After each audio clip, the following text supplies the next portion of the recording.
அவன் என்ன லவ் பண்றாளா இல்லையான்னு எனக்கு இப்பயே தெரிஞ்சு ஆகணும். அவ லவ் பண்றேன்னு சொன்னதுனாலதானே உன்ன நான் இங்க கூட்டு வந்தேன். இப்ப ஏன் மயங்கி விழுந்தா? சரி, சின்ன வயசுல நீ எப்படி இருந்த? சின்ன வயசுல சிக்குன்னு சிறுத்தை குட்டி மாதிரி இருந்தேன். இப்ப கருத்து பெருத்த குட்டி ஆயிட்டேன். பூரிப்பு மாமூல் ஓவரா வருதுல்ல, அதனால கொஞ்சம் முரட்டு தீனி. அதான் பிரச்சனை. முதல்ல அவளுக்கு ஒன்ன பிடிக்கணும்னா நீ அவ சைஸுக்கு உடம்ப குறைக்கணும். அது எப்படி முடியும்? லைட்டா பட்டி பார்த்து டிங்கிரிங் பண்ண வேண்டியதான். பட்டி டிங்கிரிங் என்னடா ஆக்சிடென்ட் ஆன அம்பாசிடர் கார சொல்ற மாதிரி சொல்ற? இல்ல பாஸ், உங்களை பியூட்டி பார்லர் கொண்டு போய் அழகுபடுத்தணும்னு சொல்றேன். இதுக்கு மேலயுமா அழகு வேணும்? சரி, அப்படி எக்ஸ்ட்ரா அழகு ஏத்திட்டா அந்த அம்முக்குட்டி எனக்கு தானே. தூரம் போ. இப்பதான் தெரியுது அவன் ஏன் மயங்கி விழுந்தான்னு. ஏன்? பல்லு விளக்கலையா? மறந்துட்டேன். காலையிலயா?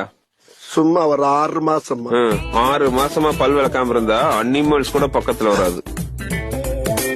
சரி, இனிமேல 3 வேளை குளிக்கிறேன், 6 வேளை பல்லு விளக்குறேன், நீட்டா இருக்கேன். லவ் மூடு ஸ்டார்ட் ஆயிருச்சு. அவன்